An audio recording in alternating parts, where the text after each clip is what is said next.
안녕하십니까 새가족 여러분, 반갑습니다. 저는 동산교회 홍순용 담임 목사입니다.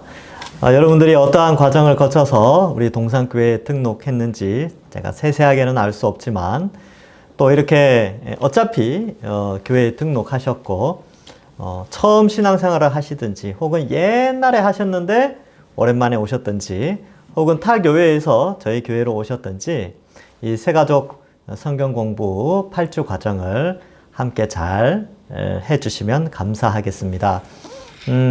이 8주간의 과정은 기초 교리적인 것들을 좀 다루고요. 또 교회에서 어떠한 내용들을 배우는가 이런 것들도 좀 쉽게 알 수 있도록 가르쳐 드리도록 하겠습니다. 아무쪼록 8주간의 과정을 잘 보시고 또 원래는 얼굴과 얼굴을 맞대면서 이 공부를 같이 하면 좋겠지만 또 코로나 시대이고 또 여러 가지 정황상 함께 할 수 없지만 이 영상으로 같이 공부하는 그런 시간을 가졌으면 좋겠습니다. 자, 그러면 제가 기도하고 시작하겠습니다. 하나님 감사합니다. 오늘부터 새가족 성경 공부 8주간의 내용을 함께 공부하고자 합니다. 우리 동산교회에 등록하신 우리 새가족분들 이 말씀을 통하여서 하나님을 조금씩 더 알아가게 하시고 교회에서 배우는 신앙, 믿음 이런 것들이 무엇인지 잘 배워서 조금씩 하나님을 알아가고 신앙이 자라가는 기쁨이 있게 하여 주시옵소서. 감사드리옵고 예수님의 이름으로 기도하옵나이다. 아멘. 예, 오늘은 하나님 나라의 창조 1과 배워보도록 하겠습니다. 지금 여러분들 가진 교재죠. 여러분 이제 교재가 새로 나왔는데 보면 오타도 가끔가다 보이기도 하고 그렇지만 그래도 아주 좋은 내용으로 잘 만들어져 있습니다. 그래서 한번 같이 한번 알아가 보도록 하지요. 자, 9페이지에요. 9페이지 1 하나님 나라의 창조. 9페이지 보면 그 앞에 글이 있지요. 제가 한번 읽어 보도록 하겠습니다.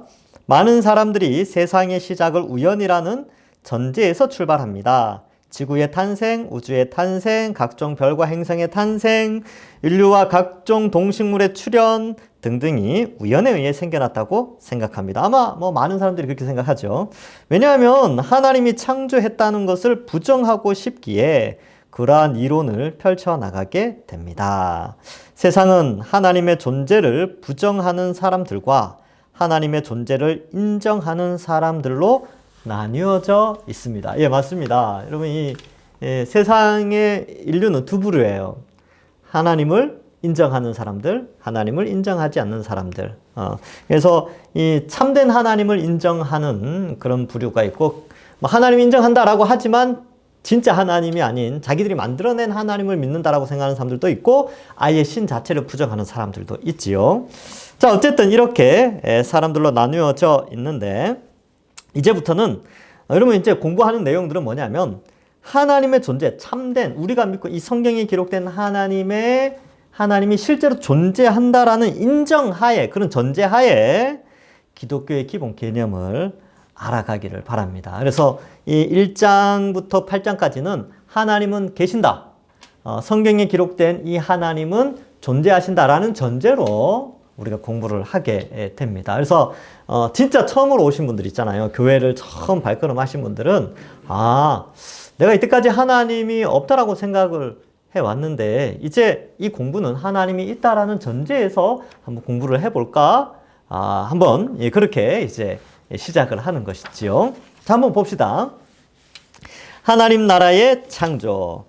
자, 하나님은 나라를 만들기 위해 세상을 창조하셨습니다. 자, 여러분 이제 기독교의 교회 발걸음을 하면 교회 오면 하나님, 예수님, 성령님 이런 말씀 그런 말들을 듣는단 말이지요. 그러면 하나님이라는 신적 존재가 있구나. 그러면 그 신적 존재는 왜 있을까? 또 그러한 신적 존재를 우리가 알게 되었는데 우리가 어떠한 신을 알기를 원하는가? 이제 그 신이라고 존재하는 그분이 우리에게 무엇이라고 말씀하셨는가를 좀 알 필요가 있겠지요. 그래서 성경을 보니까 성경에 두껍지 않습니까? 두꺼운 이 성경책을 쭉 보니까 이 만물을 만들고 인간을 만든 신이라는 그 존재의 이름이 하나님이구나. 라는 것을 알게 되고요. 그 하나님이 우리를 왜 만들었을까?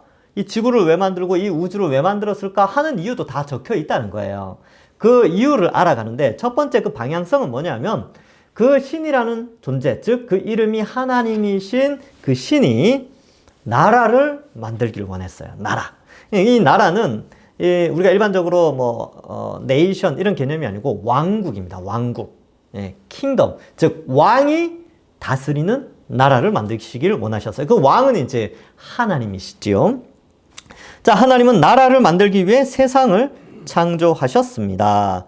나라의 구성 요소가 무엇입니까? 이거는 이제 우리 일반 사회 시간에 배우는 것이죠. 나라의 구성 요소는 주권과 영토와 백성입니다. 자, 보세요.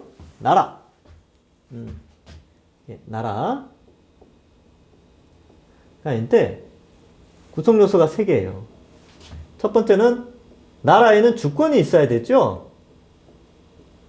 그래서 우리 3.1절이나 이럴 때 되면 광복절 이럴 때 되면 주권 회복, 주권이 회복된 날, 주권 회복을 위하여 항일, 이런 거 이야기 많이 듣죠. 주권. 나라가 존재하려면 일단 주권이 있어야 돼요. 그 다음에 두 번째가 땅이 있어야 되겠죠. 영토. 영토가 있어야 돼요. 땅이 있어야지 나라가 형성된다니까요. 그러면 그 땅에 사는 백성이 있어야 돼요. 백성이 있어야 되겠죠. 자, 그래서 이 3가지 주제로 하나님께서 이 나라를 만들기로 하는데 이 나라는 킹덤이었어요. 킹덤.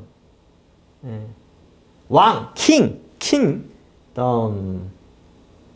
왕의 나라, 왕이 다스리는 그런 나라 있지요. 자, 그래서 한번 봅시다. 주권은 어떻게 발현되어지는가? 주권이 어떻게 나타나는가? 그 밑에 입법, 행정, 사법 이렇게 돼 있죠.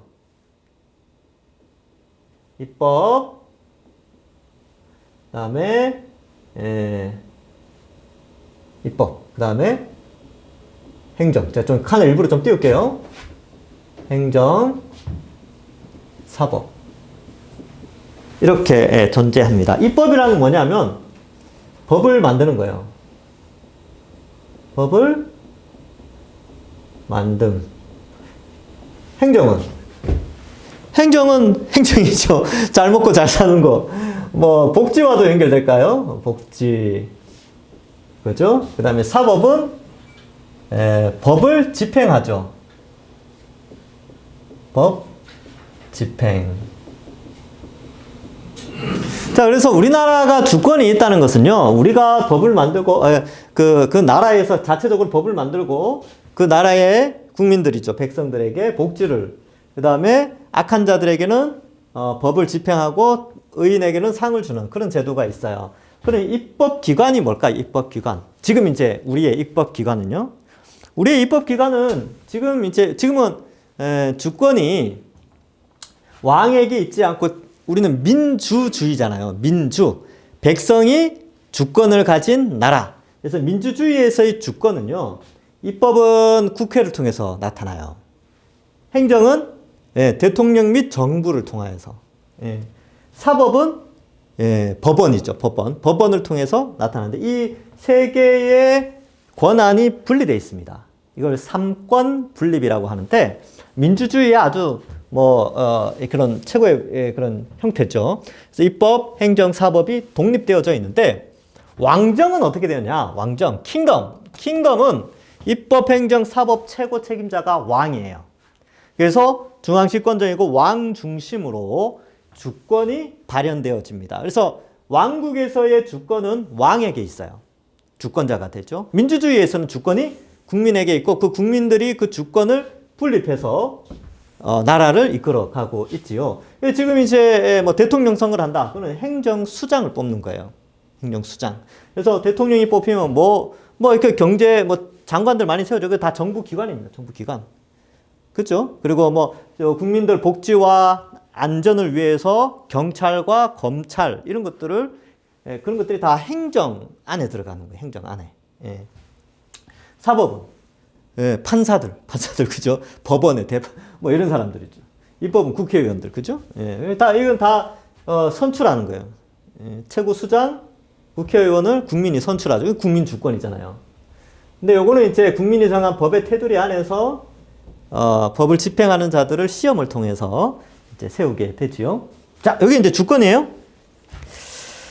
자, 그리고 왕정제도는 이제 이 3권이, 그 왕정제도 밑에다가 왕이 3권의 최고 결정권자가 된다. 이렇게 쓰시면 돼요. 왕이 3권의, 주권의 최고 결정권자, 뭐 3권의 최고 결정권자, 이게 3권이죠. 입법, 행정, 사법의 최고 결정권자가 되고, 민주주의 제도는요, 요렇게, 여기 이제 되어 있는데 3권이 분립되어져 있습니다. 그래서 민주주의 제도, 민주제도 옆에는 입법, 행정, 사법이 분리. 그래서 입법은 국회, 행정은 정부, 대통령, 그 다음에 사법은 법원. 이렇게 써 놓으시면 되겠습니다. 약간 이게 성경 공부 시간이 아니라 사회 시간? 뭐 그런 것 같죠, 그죠? 근데 여기 좀 알 필요가 있어요. 예, 성경을 이해하는데 여기 아주 중요합니다. 자, 두 번째 영토는 뭐예요? 영토는 이거 어렵지 않아요? 주권이 영향을 미치는 곳. 영향을 미치는 곳이죠. 그래서 여러분, 독도를 가지고 많이 그 일본 사람들은 자기 거다라고 막 주장을 하는데, 실제로는 우리의 주권이 어때요? 주권이 어디까지 영향을 미쳐요? 독도에까지 영향을 미치죠. 그래서 영토가 되는 거야. 우리의 주권이 영향을 미치는 곳이 영토가 되는데, 그래서 독도가 우리의 땅이라는 게, 우리 대한민국 땅이라는 게 이 영토 개념에서도 알 수 있어. 우리의 주권으로 독도에 들어갈 수 있잖아요. 일본 사람들은 못 들어온다니까요. 우리는 들어갈 수 있어요. 우리 영토니까. 그러니까 공식적으로 우리 영토이기 때문에 그래요. 즉, 주권이 영향을 미치는 곳이 영토가 되는 겁니다. 예. 뭐 해상 영토도 다 포함돼서 그런 거죠. 그래서, 이런 주권이 영향을 미치는 곳이 영토예요. 그리고 뭐 영토는 백성이 자유롭게 출입이 가능한 곳이에요. 예. 그것이 영토고, 만약에 내 영토가 아닐 때는 어떻게 해야 돼요? 허락을 맡아야 되죠. 흔히 말하는 비자. 비자를 발급받아야 돼요. 여권이 있어야 다른 나라의 영토에 들어갈 수 있듯이, 영토라는 것은 주권이 영향을 미치는 곳인데, 뭐 그렇게 좀 알 수 있죠. 그 다음에 백성은 뭡니까? 백성. 주권의 영향력 아래 살아가는 사람. 주권의 영향력 아래 살아가는 자들이죠. 그래서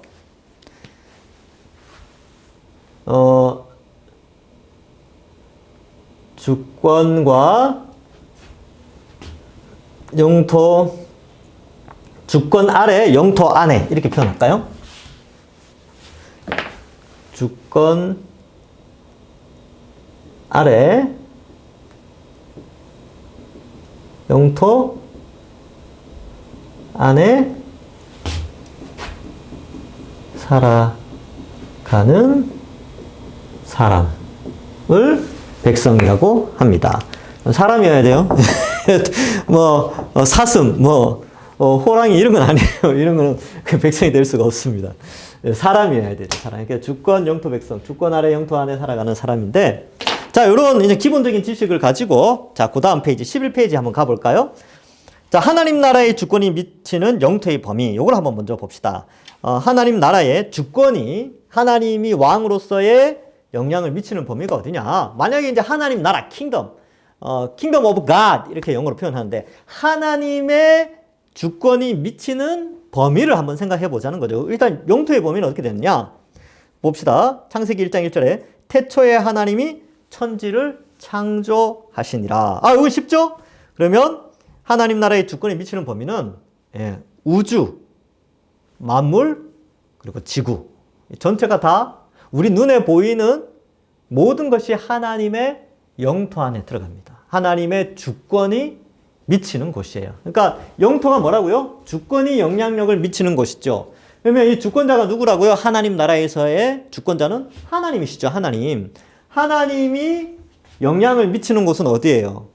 이 지구뿐만 아니라 온 우주죠. 온 우주. 태양계, 우리은하, 성단, 소우주, 대우주. 지금도 팽창된다고 하는데 어쨌든 그 모든 것의 주권 아래 하나님의 통치 아래 이 존재하는 것이죠. 그래서 그런 개념이 있고요. 자, 두 번째는 세 번째죠. 3번. 하나님 나라의 주권자, 하나님의 나라의 주권자. 이게 좀 이상하죠? 하나님 나라의 주권자. 이렇게 봅시다. 자, 그러면, 킹덤인데, 하나님 나라. 여기. 하나님 나라. 하나님이 다스리는 나라. 하나님이 주권자인 나라. 나라의 주권자는 누구냐? 하나님 나라의 주권자는 당연히 하나님이죠. 예, 주권자 왕. 여호와라 이름하신 주만 온 세계의 지존자로 알게 하소서. 그래서 지존자 이 표현은 이게 보통 주권자를 표현하는 이게 유일한 존재 이런 뜻인데 하나님만이 여호와라 이름하는 하나님만이 지존자다. 그러면 이제 여러분 새가족 여러분들 여호와는 또 뭡니까? 이렇게 질문할 수 있죠. 여호와. 그럼 여기서 잠깐 쉬어가는 페이지, 하나님의 명칭에 대해서 한번 알아보겠습니다. 자, 성경을 읽다 보면 하나님이라고 표현된 표현이 있고요. 두 번째로는 여호와라고 표현된 것도 있습니다. 자, 그러면 하나님은 뭐냐? 하나님이라고 명칭을 지을 때는요, 주로 전능성, 전능하심, 전능, 그죠? 그리고 창조, 전지라는 것은 모든 것을 안다, 모든 능력이 있다, 이거 만드셨다 이런 뜻이죠. 그래서 이러한 위대함 이런 것들을 좀 표현할 때 하나님이라는 용어를 쓰고요. 여호와라는 단어를 쓸 때는요, 사람에게 간섭하셔서 구원하시고 구원하시는 신, 그 다음에 복 주시는 신, 복이죠, 복.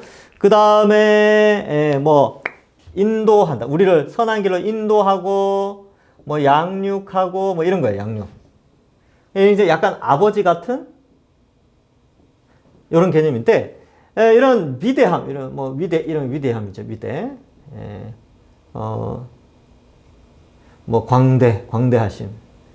광대하심. 이런 표현들을 쓸 때는 하나님.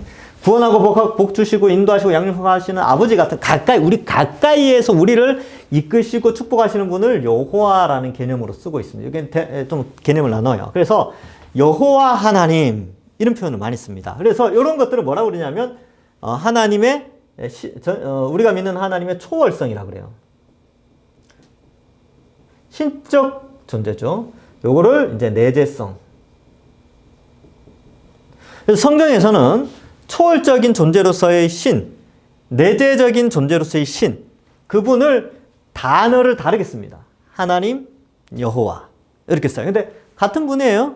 근데 이제 이렇게 신의 영광을 드러내기 위해서 이런 용어를 구분하여서 하나님의 속성을 드러내고 있습니다. 그래서 초월적인 하나님이 내재하시는 하나님이십니다. 그래서 초월의 하나님이 여호와 되셔서 우리를 구원하세요. 이렇게 이해하시면 됩니다.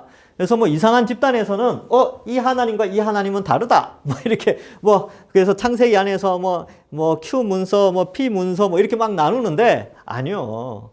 다 같은 하나님이에요. 왜냐하면 그 하나님의 속성에 따라서 이름을 나눠놨기 때문에 그렇게 쓰는 거예요. 그 이제 오해하는 그런 사람들이 있는데 전혀 다른 하나님이에요. 같은 하나님이에요. 그래서 초월의 하나님이 내재하셔서 우리를 구원하시는 위대하신 하나님이십니다. 자, 왕이시면서 아버지 되시죠. 하여튼 우리가 믿는 하나님은 그런 하나님이에요. 자, 그 다음 9절. 여호와께서 이와 같이 말씀하시되 하늘은 나의 보좌요 땅은 나의 발판이니 너희가 나를 위하여 무슨 집을 지으랴? 내가 안식할 처소가 어디랴? 여기에 보면 여호와 하나님의 하늘, 온 우주 만물은 하나님의 자리다. 앉는 자리, 보좌라는 것이 앉아 계시는 자리죠. 그 다음에 땅은 발판이죠, 발판.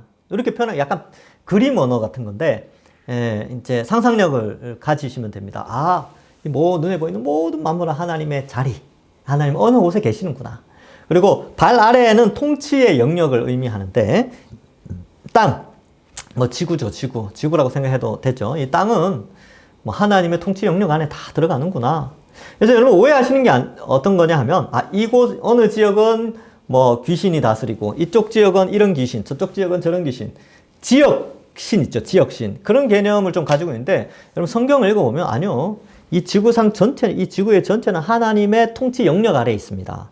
그래서 귀신이 잠시 활동하는 뿐이죠. 활동하는 거를 또 하나님도 하나님의 주권적인 목적 때문에 잠시 활동을 허락할 뿐이지 사실 지구 전체는 하나님의 통치 영역입니다. 오해하시면 안 되는 것이죠.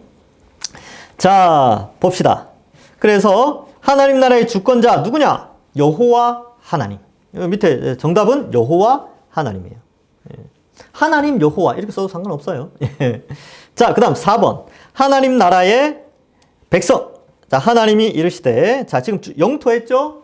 영토했고, 그 다음에 순서가 주권했고, 그 다음에 이제 백성 할 차례죠. 밑에 백성 한번 봅시다. 하나님 나라의 백성.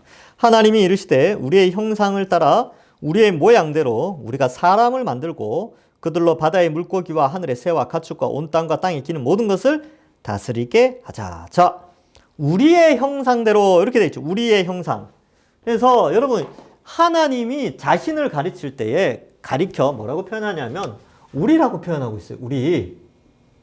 여러분 우리는 1인칭 단수입니까? 1인칭 복수입니까?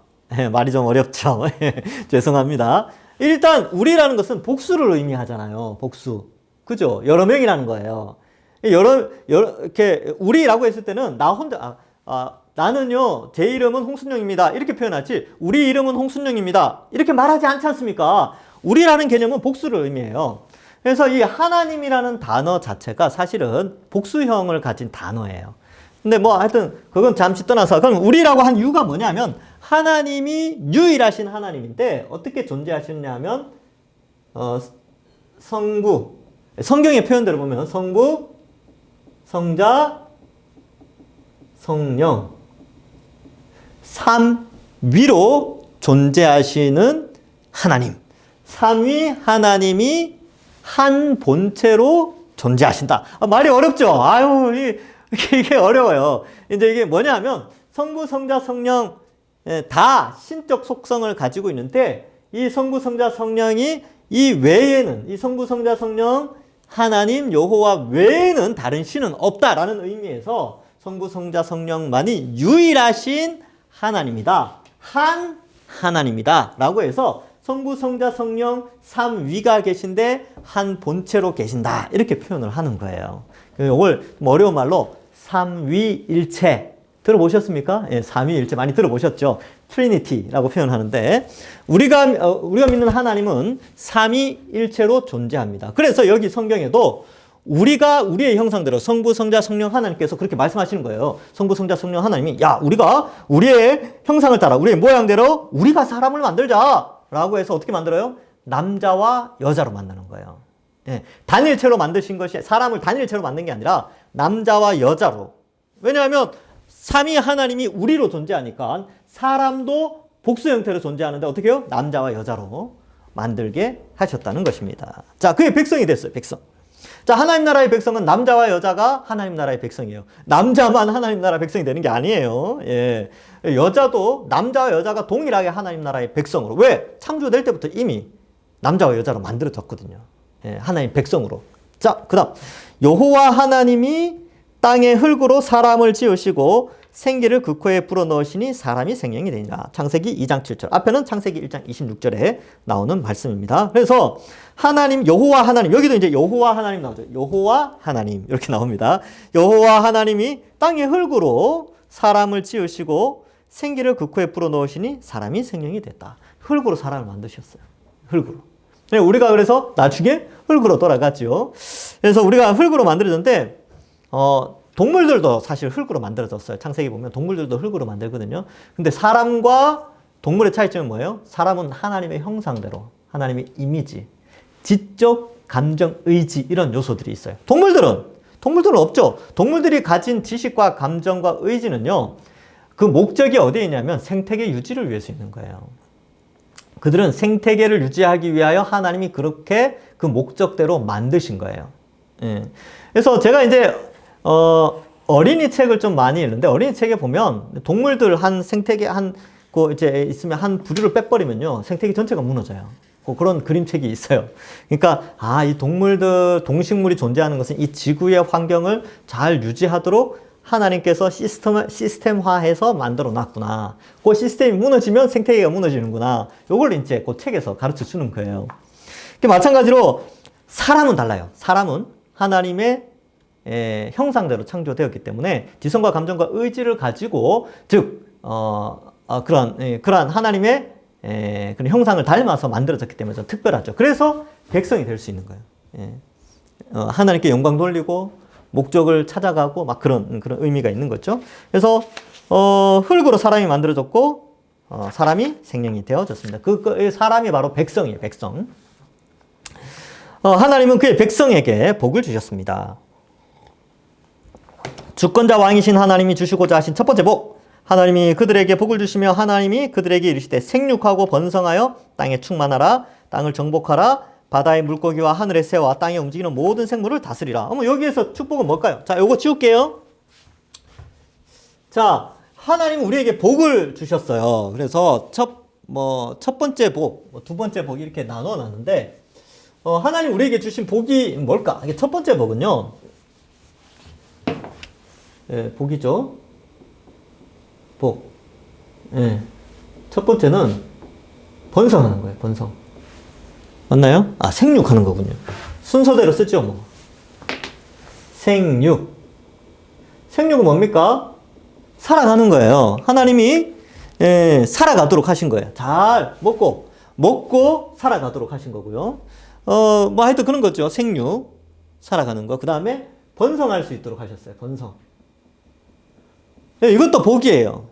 결혼을 해서 자녀를 낳는 것도 복이죠. 자녀를 키워보시면 아시잖아요. 복입니다. 자녀가 웬수입니까? 자녀를 키우는 게 이게 번성의 복이에요. 이것도. 그 다음에 충만하게 하는 것. 충만. 온 땅에 가득하게 하는 거죠. 이 지구상에 지금 70억 정도의 인구가 있는데 이것도 다 아주 풍성하죠. 이렇게 많이. 인구가 많이 늘어난 만큼 예수님 믿는 사람들도 하나님 백성들도 많이 늘어났어요. 자, 그 다음에 정복하라. 정복. 왜 그러냐면 아담과 하와만 만들어 놨잖아요. 지구는 이렇게 큰데, 지구는 너무 큰데 사람이 두 사람만 있으니까 어떻게 땅을 조금씩 확장해, 이렇게 인구가 많아지면서 번성하여서 어때요? 충만해져서 땅을 정복해 나가는 것이죠. 그래서 땅이 확장되어져 가는 것이죠. 그 다음에 다스림.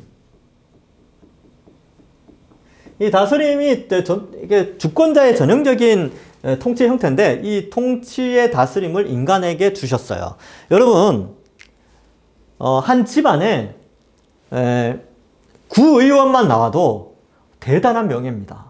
그죠? 통장만 해도 얼마나 힘이 있습니까? 그 통장도 통을 다스리는 거잖아요. 근데 학교에서는 반장만 돼도 대단한, 우리 자녀가 반장이 됐다. 우와, 대단한 거 아닙니까? 그죠? 근데 어때요? 온 땅을 다스릴 수 있는 복을 주셨어요. 그 땅을 다스리고 지도할 수 있는. 이게 짐이 아니에요. 이거는 복이에요, 복. 왜 대통령 되려고, 왜 국회의원 되려고 그럽니까? 주권자로서 뭔가를 다스리기를 원하는 것이 좋다는 걸 아니까. 그래서 그렇게 하는 거예요. 다스림. 다스림이 복이에요. 그래서 요것을 이제 복을 주셨고요. 요런 복 주셨어요. 두 번째, 주권자 왕이신 하나님이 주시고자 하는 두 번째 복이 뭐예요? 창세기 1장 29절에 하나님이 이르시되 내가 온 지면에 씨 맺는 모든 채소와 씨 가진 열매 맺는 모든 나무를 너희에게 주노니 너희가 너희의 먹을 거리가 되리라. 두 번째가 먹을 것. 먹을 것을 주셨다. 이게 단순히 먹을 것을 주셨다 하니까 이렇게 1차적인 그런 느낌이 있는데 이게 뭐냐면요. 이런 의미가 있어요. 생존의 해결. 생존의 해결. 이게 왜 중요하냐? 여러분 잘 봐요. 여러분들 우리가 인생 살아가면서 제일 큰 스트레스가 뭡니까? 먹고 사는 문제죠. 의식주 문제. 그죠? 근데 이 의식주 문제가 왜 스트레스냐면 그 의식주의 문제를 내가 해결해야 되기 때문에. 내 가족의, 나의 가족의 의식주 문제를 누가 해결해요? 내가 해결해야 되잖아요. 그거 얼마나 피곤합니까? 그래서 뭐예요? 일하고, 참아내고, 뭘 하고, 뭘 계획하고, 이 모든 것들은 내가 노력을 해야 얻어질 수 있기 때문에 이게 스트레스예요. 그런데 처음 창조되었을 때 하나님이 주신 복은 뭐냐면요.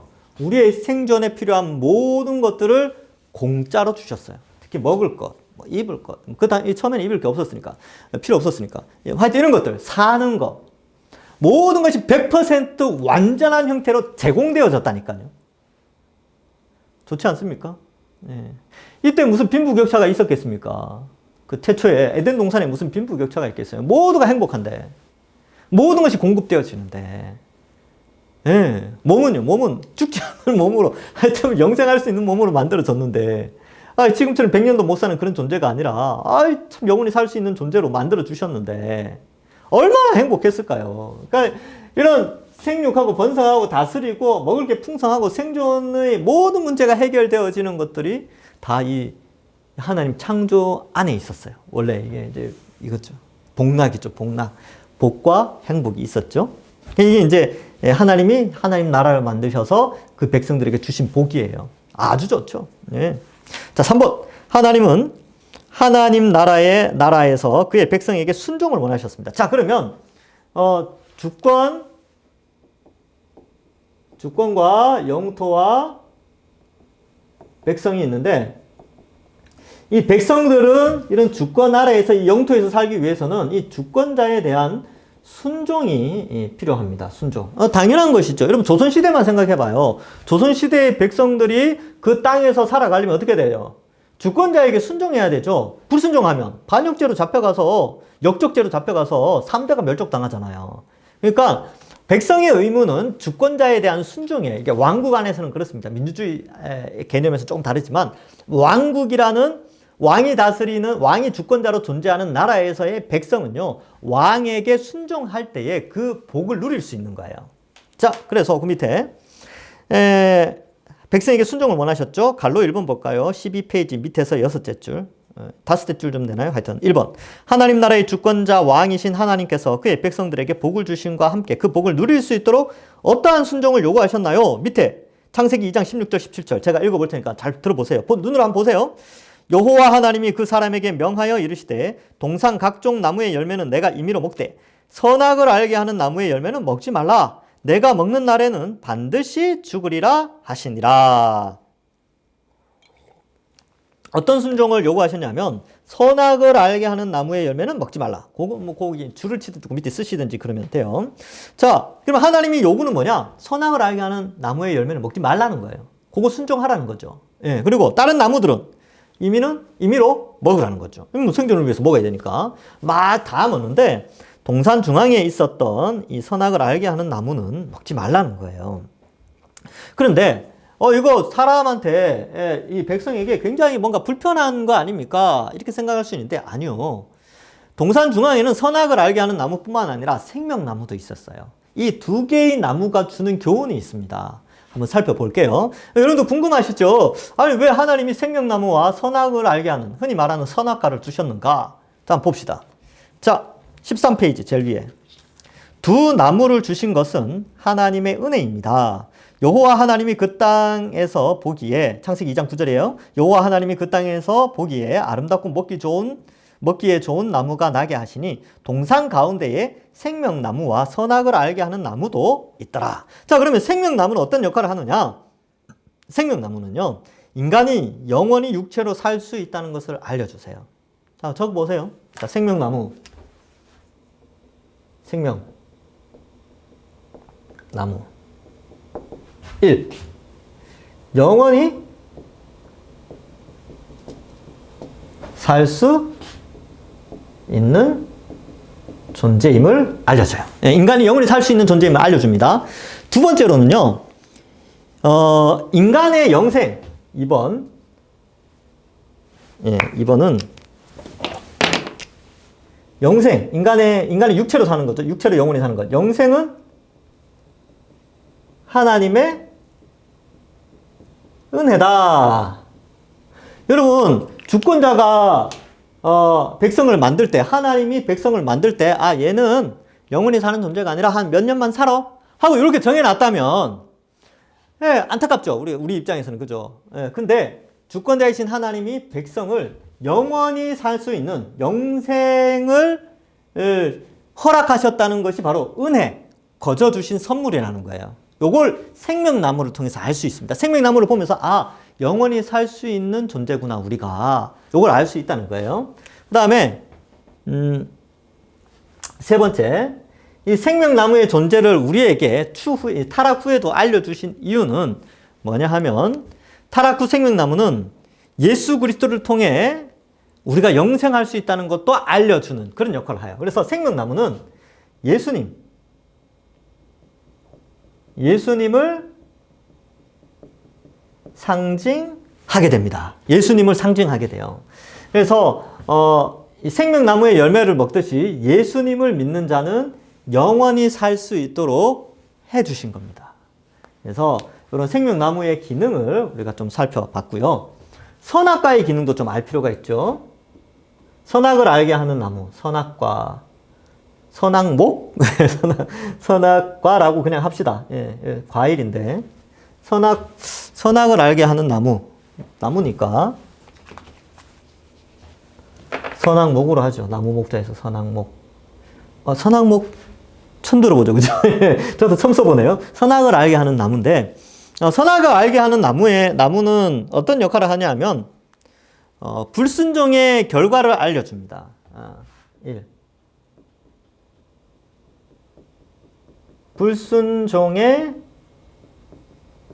결과. 이게 뭐예요? 죽음이죠. 죽음을 알려준다. 두 번째. 그러니까 영생도 알려주시지만 죽음도 알려주는 거예요. 그래서 복락도 허락하시지만 심판도 알려주는 것이죠. 그래서 이 선악목의 선악을 알게 하는 나무의 목적은 심판에 대한 심판을 알려준다. 뭐 이렇게 합시다. 예. 그래서 이 두 나무가 주는 기능이 있어요. 영원히 살 수 있고 심판이 있다는 것을 알려주죠. 순종을 하면 하나님 주권자에게 백성이 순종을 하면 복락이 주어지고요. 백성이 주권자에게 불순종을 하면 심판이 있다는 것을 생명나무와 선악을 알게 하는 나무를 그것도 동산 중앙에 눈에 잘 보이게 주시는 거예요. 그래서 뭐 이러한 기능이 있지요. 그래서 왜 선악과를 주셨습니까? 뭐 이런 개념 때문에 그렇습니다. 그래서 이 선악과를 보면서 백성들은 무슨 생각하냐면 내가 주권자가 아니라 백성이구나. 나의 주권자가 따로 있구나. 나는 백성으로서 주권자에게 순종을 하면 이런 엄청난 축복을 누리면서 살 수 있구나. 라는 것을 생명나무가 알려주고요. 만약에 불순종하게 되면 먹는 날에는, 여기 불순종이죠. 먹는 날에는 반드시 심판이 온다라는 것을 통하여서 우리는 하나님, 이 주권자에게 순종을 하지 않을 때 심판이라는 것이 오는구나 라는 것을 알게 해줘요. 그래서 백성이 자신의 존재를 알게 됩니다. 주권자가 아니라 백성이구나. 피조물이구나. 뭐 이런 걸 알 수 있게 해주는 기능이 이 두 개의 나무가 알려주는 거예요. 예, 교훈의 목적이 굉장히 크지요. 눈에 보이는 교훈이죠. 왜냐면 태초에는 글자가 없었으니까. 그래서 나무를 통해서 교훈을 전달하는 거예요. 자, 봅시다. 그 밑에. 하나님은 우리에게 생명을 부여하시고 에덴의 주권자가 누구인지 두 나무를 통해 명확하게 백성된 사람에게 알려주셨습니다. 사람은 하나님께 순종하면 영원한 생명을 얻으며 살 수 있음을 알게 됩니다. 그 밑에 순종 밑에다가 반역하면 영원한 형벌을 얻게 됩니다. 이렇게 돼 있죠. 주권자가 누구인가 알려주는 거예요. 주권자가 어떻게 복을 주고 형벌을 내리는가, 이것을 선악을 알게 하는 나무를 통해서 알 수 있게 됩니다. 자, 3번. 자, 이제 마지막이죠. 하나님의 백성인 아담은 하나님의 뜻에 순종하며 살 수 있는 의로운 자였습니다. 자, 봅시다. 자, 처음에 만들어졌을 때는 순종할 수 있는 의로운 자였죠. 사람은 하나님의 형상대로 지성과 감정과 의지를 가지고 창조되었고 하나님이 보시기에 심히 좋았습니다. 창세기 1장 31절을 보면 만물을 보고 사람 만들고 나서 심히 좋아하셨어요. 예.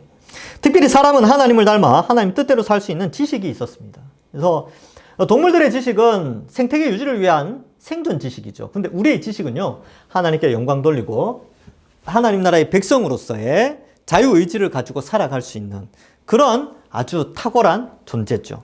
동물과 비교할 수 없어요. 예, 우리는 하나님의 형상을 닮은 존재죠. 하나님 뜻대로 살 수 있는 지식이 있었습니다. 그 다음에 하나님은 사람에게 그 뜻을 명확하게 전달하셨고 그 뜻을 말로만 끝낸 것이 아니라 생명나무와 선악을 알게 하는 나무를 통하여 자신의 뜻을 시각적으로 명확하게 다 가르쳐 주셨어요.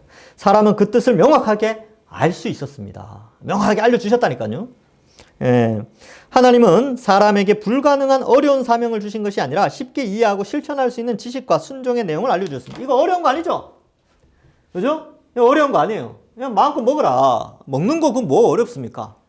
안 먹는 거 그건 뭐 그렇게 어렵습니까? 왜냐하면 주변에 먹을 게 그렇게 많은데. 여러분 뷔페 가가지고 뷔페 그죠? 최고 뷔페 한 300만 원짜리 뷔페. 한 끼 300만 원이다. 대단하죠. 그런 데가 있는지 모르겠네. 예를 들어서. 그러면 종류가 한 300가지 정도 돼요. 그죠? 300가지 정도가 되는데 거기에서 저거 먹지 마. 저거 300개 중에 번호를 쭉 해서 쭉 200 몇 번 이것도 아니야. 쉽게 저 끝에 쉽게 눈에 띄는 거 마지막에 있는 거 300번짜리 저걸 먹지 마. 이렇게 하고 1번부터 299번까지는 다 먹어. 여러분 이거 어렵습니까? 쉽습니까? 쉽잖아요. 그거 먹다가 배불러서 300번 못 먹는다니까요. 동산 중앙에 선악과를 두셨어요. 왜요? 올라가면 동산 중앙이니까 동산으로 쭉 올라가다가 여러 가지 먹으면서 어때요? 배부르잖아요. 그럼 동산 중앙 딱 올라가면 먹고 싶겠어요. 배부르니까. 1번부터 299번까지 다 먹었는데 배가 불러 터지려고 그러는데 그 굳이 300번 먹을 필요가 있어요? 없어요? 안 먹어도 된다니까요. 안 먹어도 살아가는데 아무런 어려움이 없어요. 그러니까 그만큼 쉽게 동산 중앙에 선악을 알게 하는 나무와 생명나무를 두시고 나머지는 다 먹으라 그랬어요. 나머지는 다 먹어라. 수천 가지 과일 다 먹되 요거 하나만 좀 먹지 마라. 이게 어렵습니까? 이게 어려운 게 아니라니까요. 예. 하나님이 어려운 걸 인간에게 준 게 아니야. 아주 쉽게 그것도 눈에 잘 띄게 혹시나 실수할까봐 저기 구석택이에 어디에 딱 놔뒀다가 실수해서 먹을까봐 아예 눈에 잘 띄게 동산 중앙에 딱 먹지 말라고 딱 해주셨다니까요. 얼마나 은혜롭습니까 하나님이. 그런데 하여튼 그래요. 그래서 이렇게 하나님이 하나님 나라를 아름답게 에덴 동산을 통해서 이제 그 시작점으로 이렇게 만들어 주셨죠. 여러분, 일과의 주제는요, 하나님이 하나님 나라를 창조하셨다는 거예요. 그러니까 이 나라의 창조, 즉 지구의 탄생, 우주의 탄생, 인간의 탄생의 목적과 이유를 설명해 주죠. 하나님은 하나님 나라를 만들기 위하여. 왜? 주권자인 하나님이 자신의 영광을 드러내기 위하여 그렇게 하셨다는 겁니다. 여러분들이 사람이 왜 창조됐는지 아시겠죠? 예. 그런데 왜 우리는 이렇게 죽어갑니까? 왜 이런 현상이 일어납니까? 왜 우리에게는 이런 여러 가지 스트레스나 이런 복을 못 누리면서 그죠? 영원히 살 수 없이 이렇게 되었습니까? 궁금하죠? 이건 이제 다음 주에 공부하도록 하겠습니다. 오늘은 여기까지 하고 다음 주에 꼭 다음 주 영상도 꼭 봐주시면 감사하겠습니다. 제가 오늘 좀 길게 했는데요. 오늘 내용이 좀 많아서 그래요. 처음 시작이라. 다음 주는 그렇게 길지 않을 것 같습니다. 예. 하여튼 그렇게 잘 참석해 주시면 감사하겠습니다. 제가 기도하고 마칠게요. 하나님 감사합니다. 오늘 이렇게 하나님 나라의 시작을 또 하나님의 창조의 목적에 대해서 또 우리가 어떻게 만들어지고 어떠한 삶의 목적을 가지고 살아가야 되는지 잠시나마 조금이나마 알게 하여 주시니 감사합니다. 이제 첫 주 시작하였습니다. 마지막 주까지 8째 주까지 8번째 주까지 공부 잘 하여서 하나님에 대한 기초적인 지식, 복음의 기초를 잘 알아가는 저희들 다 되게 하여 주시옵소서. 감사드리옵고 예수님의 이름으로 기도하옵나이다. 아멘. 수고하셨습니다. 감사합니다. 다음 주 뵙겠습니다.